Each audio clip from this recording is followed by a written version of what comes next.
வணக்கம். G news 24x7 செய்திகளுக்காக செய்தி வாசிப்பவர் உதயகுமார். 2026ஆம் ஆண்டு சட்டமன்ற தேர்தலை எதிர்கொள்ள வாரந்தோறும் ஆலோசனை கூட்டம். திருவள்ளூர் வடக்கு மாவட்ட அதிமுக வெற்றிக்கனியை பறிக்குமா? தமிழகத்தில் நடந்து முடிந்த நாடாளுமன்ற தேர்தலில் 4 முனை போட்டி நிலவியது. திமுக, அதிமுக, பாஜக ஆகிய கட்சிகள் தங்கள் தலைமையில் கூட்டணி அமைத்து போட்டியிட்டனர். திரைப்பட இயக்குனர் சீமான் தலைமையில் நாம் தமிழர் கட்சி தனித்து நின்று தேர்தலை எதிர்கொண்டது. இதனால் 40 தொகுதிகளிலும் ஆளும் கட்சியான திமுக எளிதாக வெற்றி பெற முடிந்தது. இந்நிலையில் வருகின்ற 2026ஆம் ஆண்டு நடைபெற உள்ள சட்டமன்ற தேர்தலில் மீண்டும் ஆட்சியை கைப்பற்ற வேண்டும் என்ற முனைப்போடு தமிழகத்தை ஆளும் திமுக செயல்பட்டு வருகிறது. எதிர்க்கட்சியான அதிமுக எப்படியாவது ஆட்சிக்கு வர வேண்டும் என்ற துடிப்போடு தேர்தலை எதிர்கொள்ள காத்திருக்கிறது. கடந்த நாடாளுமன்ற தேர்தலின் போது தனது தலைமையில் கூட்டணி அமைத்து போட்டியிட்ட பாஜக இந்த முறை அதே பாணியில் பயணிக்குமா என்ற கேள்வி எழுந்துள்ளது. 40 தொகுதிகளிலும் தனித்து போட்டியிட்ட நாம் தமிழர் கட்சி நடிகர் விஜய் புதிதாக தொடங்கிய தமிழக வெற்றிக் கழகம் தங்களுடன் இணைந்து பயணிக்கும் என எதிர்பார்த்தனர்.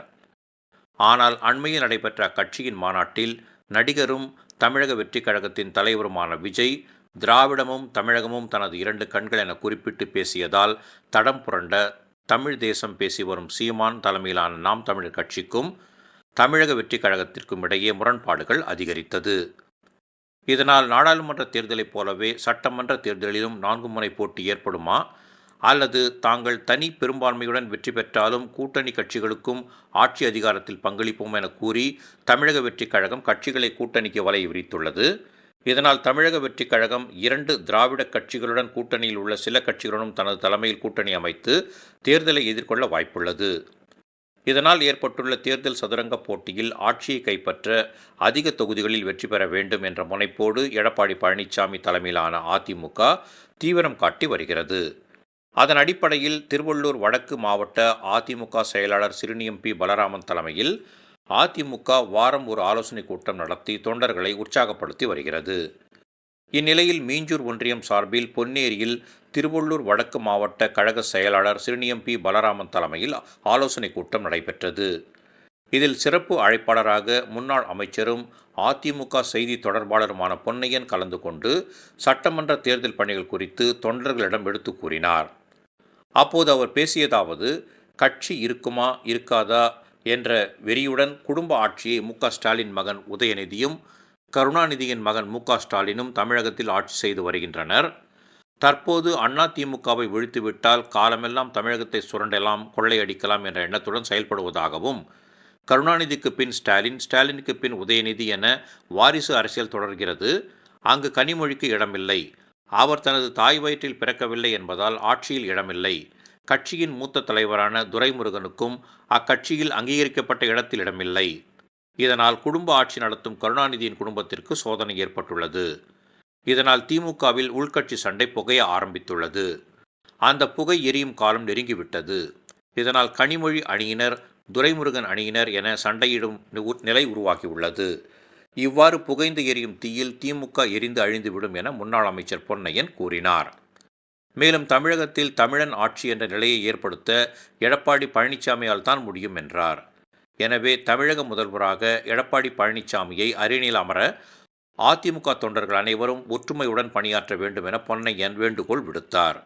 இந்த ஆலோசனை கூட்டத்தில் முன்னாள் சட்டமன்ற உறுப்பினர்கள் பொன் ராஜா, சக்கரபாணி, ஒன்றிய செயலாளர் முத்துக்குமார், நகர செயலாளர் செல்வகுமார், ஒன்றிய கவுன்சிலர்கள் பானு பிரசாத், சுமித்ரா ராமகுமார், மாவட்ட மாணவரணி செயலாளர் ராகேஷ் உள்ளிட்ட மாவட்ட, ஒன்றிய, பேரூர் கிளைக்கழக நிர்வாகிகள், அணிகளின் அமைப்பாளர்கள், உள்ளாட்சி அமைப்பு பிரதிநிதிகள் உள்ளிட்ட ஏராளமானோர் கலந்து கொண்டனர். இதே உற்சாகத்துடன் செயல்பட்டு 2026ஆம் ஆண்டு சட்டமன்ற தேர்தலை சந்தித்து அதிமுக வெற்றிக்கனியை பறிக்குமா, மக்கள் தீர்ப்பே மகேசன் தீர்ப்பு என பொறுத்திருந்து பார்ப்போம். இருக்கணுமா இல்லையாமல் போகணுமா என்ற ஒரு நெறி உணர்வோடு குடும்ப ஆட்சி நடத்துகிற ஸ்டாலின் மகன் உதயநிதியும் கருணாநிதி மகன் ஸ்டாலினும் வெறிகொண்டு அறைகின்ற நிலையை உங்களுக்கு தெரியும்.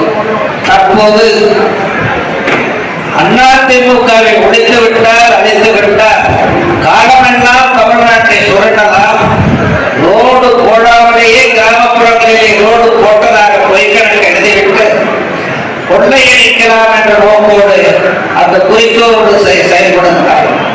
கருணாநிதிக்கு அடுத்து ஸ்டாலினுக்கு அடுத்து உதயநிதி கனிமொழியும் இல்லை. காரணம், தன் தாய்மையத்தில் பிறக்கவில்லை. கனிமொழி அந்த அம்மாவுக்கும் இடமில்லை.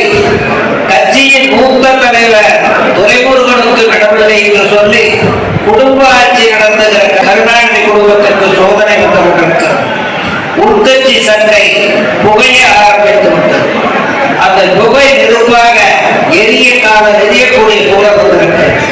உட்கட்சி சண்டையாரை கனிமொழி பிரிவை ஆதரிக்கின்றவர்களுடன் போடும் சண்டையாரை, துரைமுருகனை ஆதரிக்கிறவர்கள் போடும் சண்டையாரை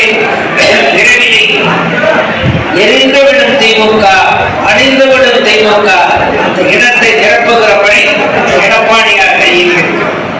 எடப்பாடியார் ஆட்சிக்கு வர வேண்டும் என்றால் நமக்கு ஒற்றுமை இருக்க வேண்டும், மிக மிக ஒற்றுமை இருக்க வேண்டும்.